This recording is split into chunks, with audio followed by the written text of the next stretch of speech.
Students, entropy का concept क्या है? What is entropy? एंट्रोपी का कंसेप्ट ये है कि measure of the disorder of a thermodynamical system is called its entropy. किसी भी थर्मोडायनामिकल सिस्टम में आने वाला जो डिसऑर्डर है, एफिशिएंसी की कमी है, उसको जो हम मेजर करते हैं that is called as entropy. रोलर क्लॉसिस ने 1856 में एंट्रोपी का कंसेप्ट दिया था और किसी भी थर्मोडायनामिकल सिस्टम की एंट्रोपी में जो चेंज है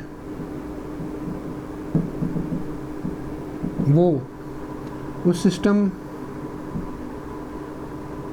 की हीट जो सिस्टम इंटर हो उसको टेम्परेचर पे डिवाइड करके हम उसकी एंट्रोपी का चेंज जो है वो मेजर करते हैं। मतलब इसका ये है कि अगर एक सिस्टम ऑर्डर से डिसऑर्डर में जा रहा है नेचुरली,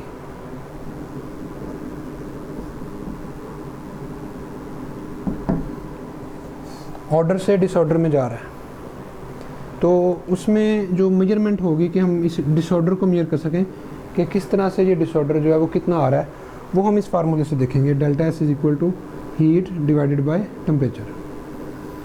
तो इसकी टाइप्स दो हैं। एंट्रोपी का चेंज पॉजिटिव होगा और एंट्रोपी का चेंज नेगेटिव भी हो सकता है। एंट्रोपी का चेंज तब पॉजिटिव होगा if system is going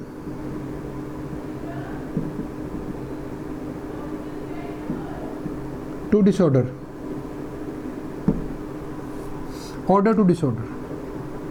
order से डिसऑर्डर की तरफ सिस्टम जा रहा है तो उसकी एंट्रोपी का चेंज पॉजिटिव होगा and that process is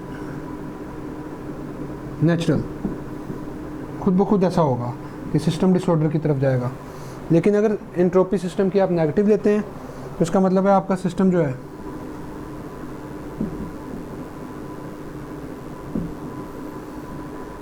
from disorder two order, मतलब खराबी से बेहतरी की तरफ जाएगा ये सिस्टम। और ये खुद ब खुद नहीं होता, इसके लिए हमें वर्क करना पड़ेगा।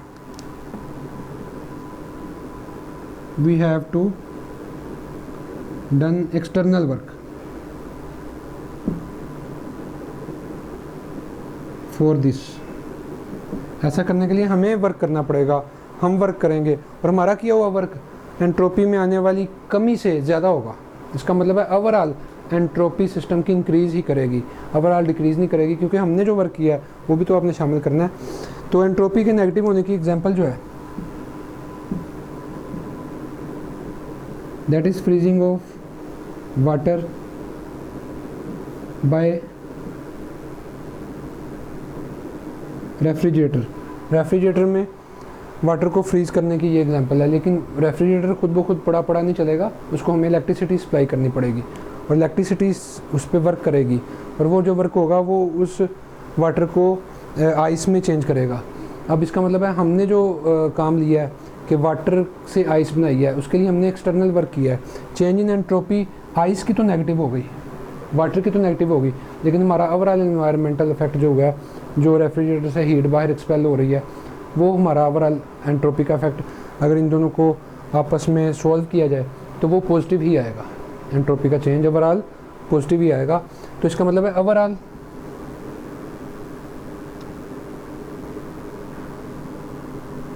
ऑलवेज एंट्रोपी में जो चेंज है वो पॉजिटिव ही होगा।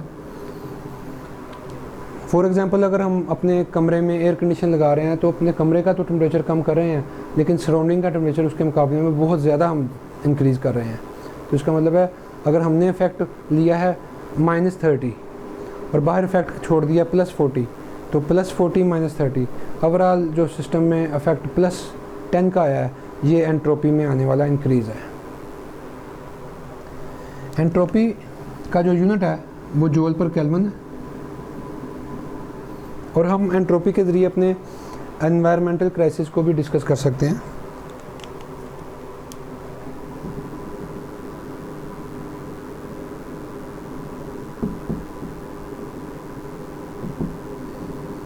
On the base of entropy.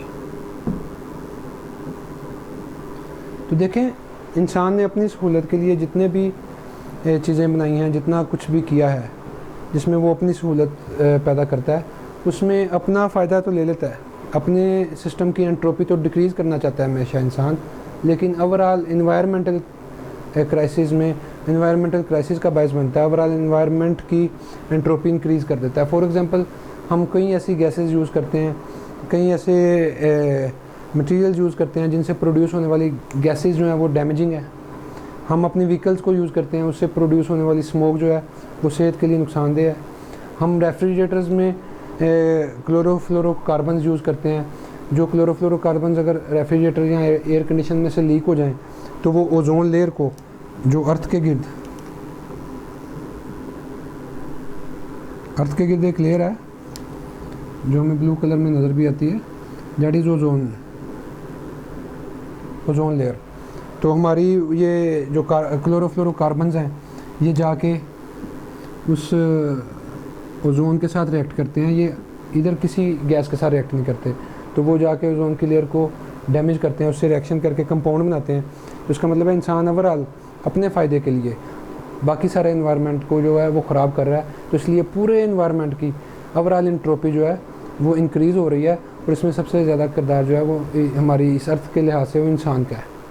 तो अगर पूरी यूनिवर्स में हम देखें तो ओवरऑल यूनिवर्स के मतलब भी हम ये कह सकते हैं, total entropy of the universe is also increasing. Universe की एंट्रोपी भी इंक्रीज़ ही हो रही है। कभी साइंसदानों के मुंह से आप अच्छी बात नहीं सुनेंगे कि ये जी बड़ा अच्छा हो रहा है, ये अच्छा हो रहा है, नहीं, सब कुछ डैमेजिंग की तरफ जा रहा है। मतलब एंट्रोपी ओवरऑल इंक्रीज़ हो रही है। और हमारी अर्थ का जहाँ तक तल्लक है तो इसमें इंसान का बड़ा किरदार है कि अपनी सहूलत हासिल करने के लिए अपनी एंट्रोपी, अपने सिस्टम की एंट्रोपी, अपनी लिविंग स्टाइल की एंट्रोपी डिक्रीज़ करने के लिए हम एनवायरनमेंट की जो एंट्रोपी है वो इंक्रीज़ कर रहे हैं। अब रह गया मामला कि सेकंड लॉ ऑफ थर्मोडायनेमिक्स जो है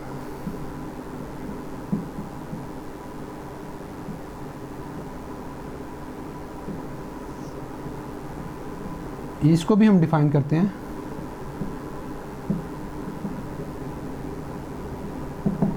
second law of thermodynamics on the basis of entropy. Second law में यही कहा गया था कि एफिशिएंसी किसी भी इंजन की 100% नहीं हो सकती, कोई भी सिस्टम 100% एफिशिएंसी पे वर्क नहीं कर सकता। एंट्रोपी की बेस पे हम सेकंड लॉ को यूँ डिफाइन करेंगे कि ओवरऑल जो एंट्रोपी है तमाम सिस्टम की, वो काम करने की वजह से रिड्यूस ही होती है, चाहे हीट इंजन है। फॉर एग्जांपल, एक हीट इंजन है, वो HTR और LTR के दरमियान वर्क कर रहा है W। Q1 हीट इंटर हो रही है, Q2 जो है वो वेस्ट हो रही है। अब वेस्टेज वाली हीट की वजह से ये जो T2 टेम्परेचर है ये आपका बढ़ता जाएगा, और हीट की फ्लो की वजह से T1 टेम्परेचर जो है ये कम होता जाएगा। इसका मतलब है ओवरऑल आपका ये जो टेम्परेचर डिफरेंस जो है T1 माइनस T2 ये पहले से कम होता जाएगा। फॉर एग्जांपल, पहले वैल्यू इसकी 80 थी, इसकी 20 थी, ये रिड्यूस होके 60 हो गया, ये इंक्रीज़ होके 30 हो गया। तो पहले डिफरेंस जो था वो 60 का था, अब डिफरेंस जो आ रहा है वो 30 का है।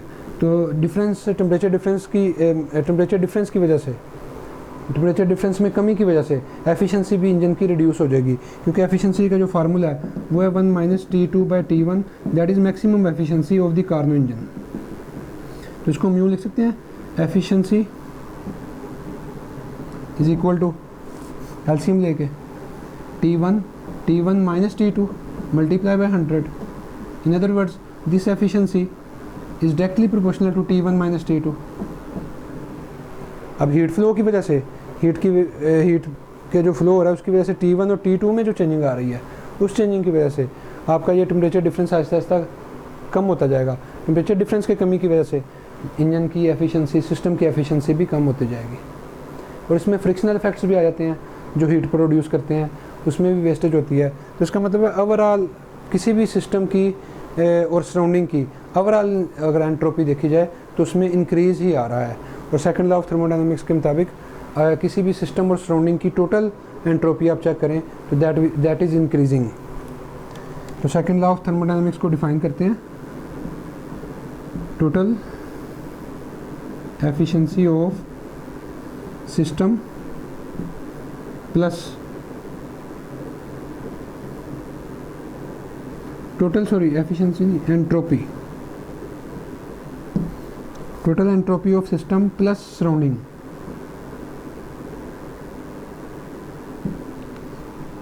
Is increasing.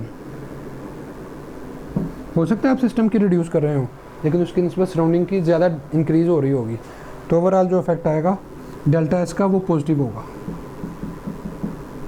तो that is the second law of thermodynamics on the basis of entropy.